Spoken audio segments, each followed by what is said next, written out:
pertama adalah permohonan maaf sebesar-besarnya kepada masyarakat dan kepada siapapun juga yang mengalami suatu kekecewaan dari peristiwa ini. Yang kedua, dia juga menyatakan bertobat dari perilaku yang kemarin itu, sehingga dia tidak akan lagi menggunakan narkotika. Yang ketiga, dia akan mematuhi semua putusan yang disampaikan oleh majelis hakim.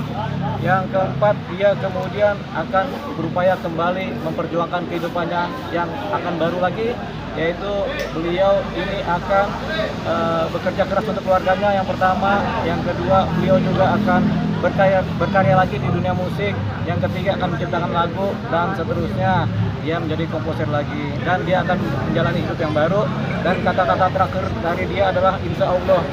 Begitu. Dari kuasa hukum sendiri abang menginginkan apa bang? Apa dia ingin direhab atau gimana? Ya memang dia harus direhab, karena dalam sel-sel otaknya masih ada kecanduan narkotika, obat narkotika, adiktifnya kecanduan, makanya dia harus diobati dengan obat anti narkotikanya. Jadi dari sel-sel otak harus dibersihkan supaya dia benar-benar bersih dari kecanduan.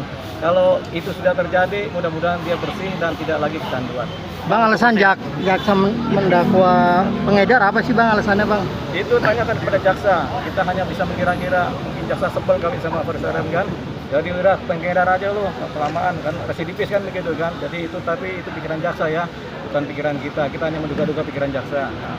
Tapi secara bukti nggak ada bang kalau secara Faris bukti RM bukan pengedar, begitu. Jadi karena bukan pengedar, dan saksi ahli juga menyatakan bahwasanya pasal-pasal yang didakwakan adalah pasal pengedar, ya sudah kita paham ini sebagai dakwaan dia sebagai pengedar. Tapi dia karena dia bukan pengedar, dia adalah pengguna, makanya kita memohon supaya dalam pledoi kita supaya majelis hakim memutuskan lepas atau bebas dari tuntutan pasal.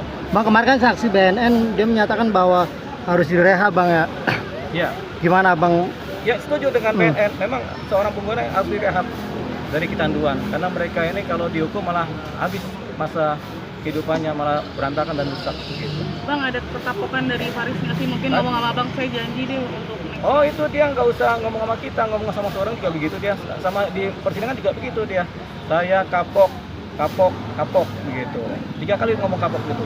Bang, tapi kan dia udah menggunakan 4 kali bang. Nah, sebagai kuasa hukum sendiri seperti apa bang? Karena kan Faris ini udah terbukti ya, udah 4 itu kali. yang namanya bahasanya residif ya, pengulangan perbuatan yang sama. Tapi ini kan berbeda. Kalau residif itu kalau kriminalnya kriminal murni, membunuh orang 4 kali dihukum lagi, nah itu kan kriminal. Mencuri 4 kali itu kriminal residif. Tapi ini kan dia kecanduan narkotika begitu. Dia kan harapannya juga nggak mau juga maki-maki lagi kan sebagai pengguna, tapi namanya kecanduan kan. Jadi kita nggak anggap itu sebagai residif, jadi tidak mengulangi perbuatan pidananya, tapi memang kita anggap dia sebagai korban kecanduan. Jadi seringkali kecanduan itu ulang-ulang kan begitu. Bang, tadi kan abang bilang pikiran dia tuh masih sulit kan, masih mengakui kalau dia masih kecanduan, harus direhabilitasi. Mengaruhi nggak psikisnya atau kesehatannya karena masih kepikiran untuk benda-benda itu? Ya tentunya kan kalau orang kecanduan tuh ada geredek-geredeknya tuh, geredek-geredek, ada saku-sakunya kan gitu kan. Gerges. Kita gerges. itu beda lagi bos. Bos, gimana bang lanjutin bang? Ya jadi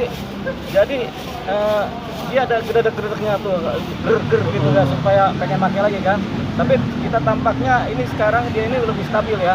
Mungkin karena di dalam sel dia 3 bulan nggak ini, jadi dia bertahan gitu dalam posisi yang supaya tidak kecanduan lagi. Tapi tetap aja sebenarnya sel-selnya masih kecanduan. Tapi dia berusaha untuk bertahan kan. Tapi ada keluhan nggak mungkin dari ini? Sekarang belum ada keluhan, tapi tadi agak sedikit kurus ya badannya ya, karena mikir mungkin ya. Mikir 1 minggu mikir juga tuh, gara-gara tuntutan 6 tahun kan dia langsung mikir seminggu 7 hari, 1 hari makan sekali, gara-gara mikir kan kurus juga dia kan. Iya. Enak kalau di luar kayak Bang Novel kan. Bang, sebenarnya Faris itu ada permasalahan apa sih bang? Artinya Faris itu ada permasalahan apa? Akhirnya sering tolong terus gitu. Mana kita tahu kalau urusan itu kan dia nggak punya urusan keluarga mah nggak boleh kita sentuh kan. Tapi rasanya nggak ada urusan itu selain kecanduan aja. Karena kan dia bilang tadi di persidangan, dari muda saya udah kecanduan, saya udah mau bertobat karena dari muda saya udah salah melangkah. Secara kecanduan salah melangkah, secara musik benar melangkah.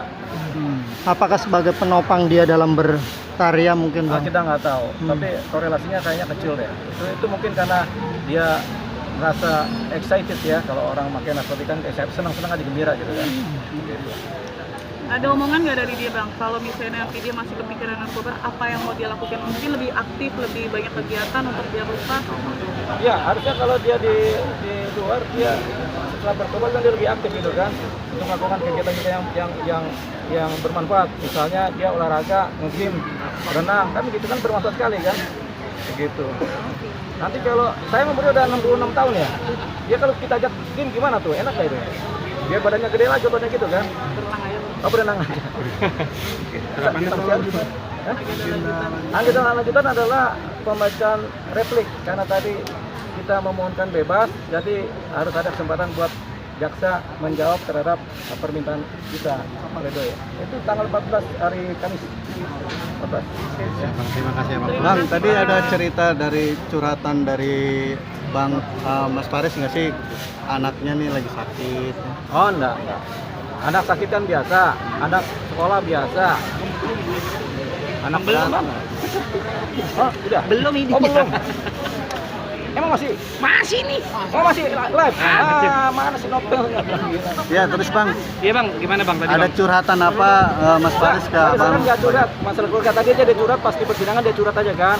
Ya saya ini mau ketemu anak-anak lagi, mau menafkahi anak lagi.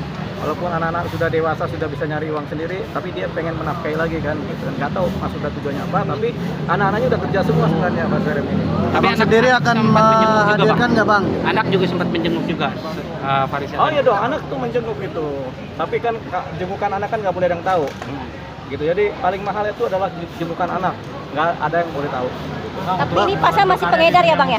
Iya, pasal masih mengedar. Tapi nanti gimana bang? Kira-kira rehabilitasi apa gimana nih bang? Ya nanti tergantung putusan hakim kan. Ini dua kali kan rehab, tinggal satu kali rehab lagi ya bang ya? Enggak, rehab dia baru 1 kali. Oh baru 1 kali, masih kesempatan 2 kali lagi ya? Bang, untuk semangat berkaryanya di musik seperti apa bang? Semangatnya seorang Faris RM sama juga semangatnya kita nih dalam hidup happy. Sebenarnya itu. Jadi dia bersemangat bergairah untuk berkarya kembali, membuat musik baru, membuat lagu baru, melakukan komposisi baru gitu. Apa sudah dilakukan di dalam penjara mengisi ruang waktu? Kayaknya udah, karena waktunya luang sekali, kayaknya dia udah bikin banyak lagu tuh. Bang, hubungan sama keluarga masih baik kan Bang? Masih baik, hubungan Faris RM dengan keluarga baik, makanya beberapa kali kan istrinya kan mendampingi beliau kan, cuman karena anaknya sekarang lagi di luar negeri, jadi istrinya lagi berangkat nih mendampingi anaknya ke luar negeri, makanya beliau.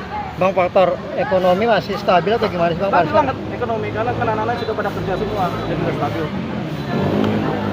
Bang, sidangnya sendiri berapa kali lagi sih Bang putusan menjelang Replik putusan? nanti kalau kita mau duplik, kalau enggak mungkin langsung putusan setelah Kamis. Ada rencana mau duplik? Kayaknya enggak. Ini enggak. Dia replik udahlah, jawaban terakhir dari jaksa ya sudah kita minta gitu. Apa permintaan Om Faris juga biar cepat aja Pak? Biar cepat biar yang penting kan dia sudah bersyukur, biar cepat putus kan begitu. Cuman harapannya memang tetap rehabilitasi ya. Berapa besar rehabilitasi kesempatan bang? Hah? Kira-kira berapa besar rehabilitasi Mau kesempatan? dikasih tahu presentasinya? Kita harus lihat mata hakim dulu. Kan ada kode-kode dari hakim kan. Udah berapa kali lu direhabilitasi Faris? Baru 1 kali yang mulia. Ini 2 kali, enggak 1 kali. Baru ceritakan, oh ternyata 1 kali. Oh 1 kali ya. Bang, kalau misalkan direhabilitasi akan ke tempat lain nggak sih?